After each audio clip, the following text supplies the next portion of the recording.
Assalamualaikum warahmatullahi wabarakatuh. Berjumpa lagi dengan saya.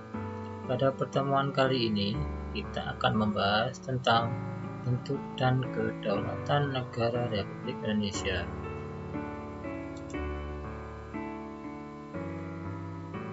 Berikut adalah materi yang akan kita bahas. Yang pertama yaitu kompetensi dasar.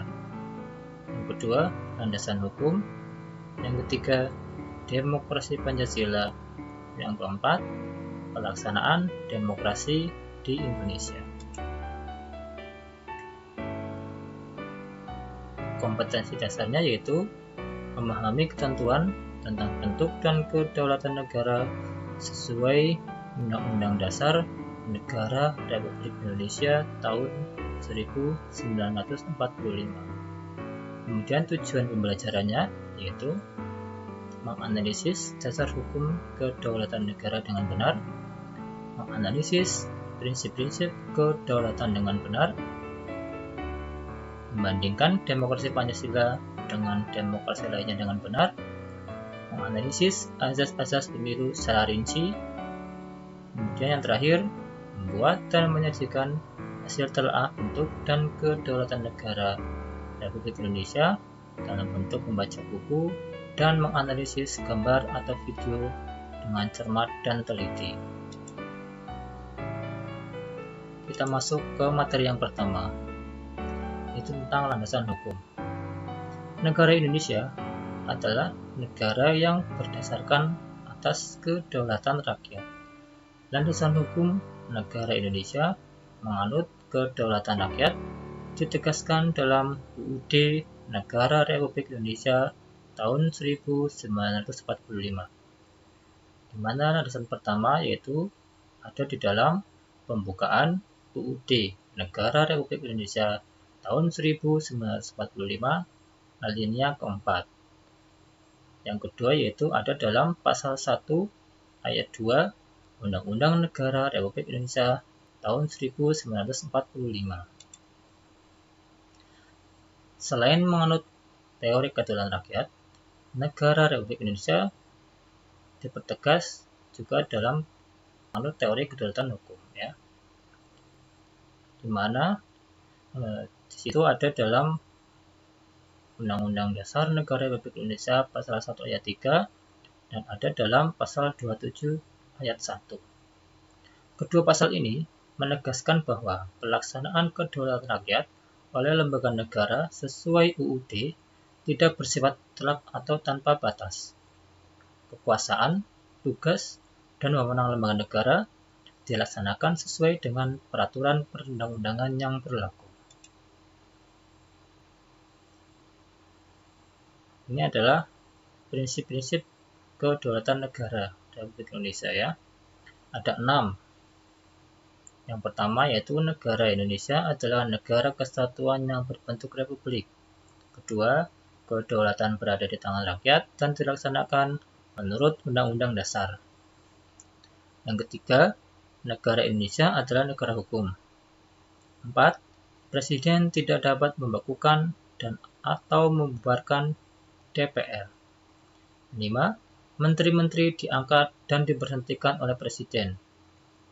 Keenam, MPR hanya dapat memberhentikan Presiden dan garis miring atau wakil presiden dalam masa jabatannya menurut Undang-Undang Dasar. Ini adalah 6 prinsip-prinsip kedaulatan negara Republik Indonesia. Kita masuk ke materi kedua yaitu tentang demokrasi Pancasila. Kita telah mengetahui bahwa negara Indonesia adalah negara yang berdasarkan demokrasi Pancasila. Demokrasi Pancasila memiliki makna demokrasi yang dijiwai oleh nilai-nilai Pancasila sebagai satu kesatuan. Demokrasi yang dijiwai oleh nilai ketuhanan yang Maha Esa, kemanusiaan yang adil dan beradab, persatuan Indonesia, kerakyatan yang dipimpin oleh hikmat kebijaksanaan dalam permusyawaratan perwakilan, dan keadilan sosial bagi seluruh rakyat Indonesia. Ini adalah tabel perbandingan antara demokrasi Pancasila, demokrasi liberal, dan demokrasi sosialis, di mana masing-masing demokrasi tersebut mempunyai ciri masing-masing ya. Adapun ciri dari demokrasi Pancasila yaitu mengutamakan kepentingan bangsa dan negara di atas kepentingan pribadi atau golongan dan mengakui hak milik perorangan. Keputusan diambil dengan musyawarah mufakat. Agama merupakan bagian yang tidak terpisahkan dari kehidupan bernegara. Tidak dikenalnya diktator mayoritas dan tirani minoritas. Berikutnya, ciri demokrasi liberal. Mengutamakan kepentingan pribadi dengan mendukung sepenuhnya usaha pribadi atau private enterprise. Keputusan diambil dengan suara terbanyak dengan komposisi 50+1. Memisahkan urusan agama dengan kehidupan negara. Keputusan ditentukan oleh kesepakatan individu sebagai warga negaranya. Terakhir yaitu ciri demokrasi sosialis. Mengutamakan kepentingan bersama dengan mengabaikan kepentingan pribadi. Keputusan diambil berdasarkan kehendak mayoritas. Tidak mengenal agama karena tidak mengakui adanya Tuhan Yang Maha Esa. Suara mayoritas, kelompok besar masyarakat yang menentukan segalanya.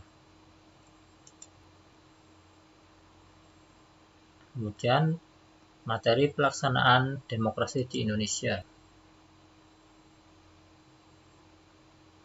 Pelaksanaan demokrasi di Indonesia dilakukan dengan dua cara, yaitu langsung dan tidak langsung.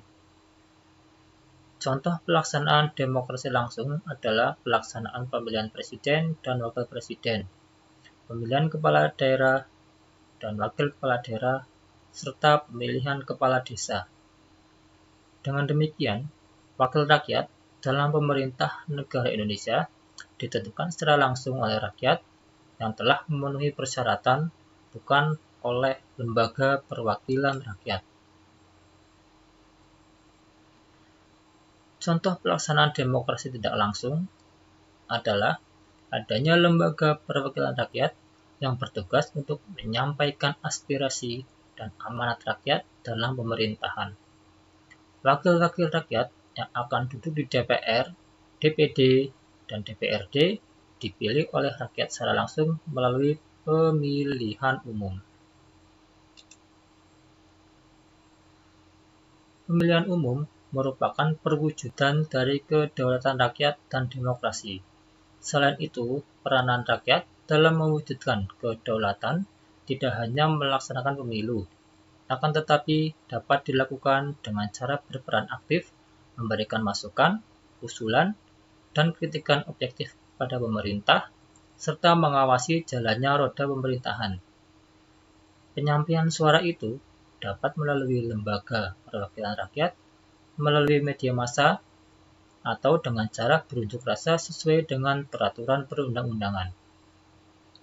Pemilihan umum sebagai sarana perwujudan kedaulatan rakyat dan demokrasi dilaksanakan berdasarkan asas langsung, umum, bebas, rahasia, jujur, dan adil, atau biasa disingkat luber dan jurdil.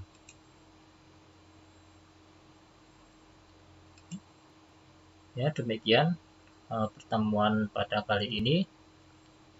Mudah-mudahan kita berjumpa lagi pada pertemuan selanjutnya. Terima kasih atas perhatiannya. Assalamualaikum warahmatullahi wabarakatuh.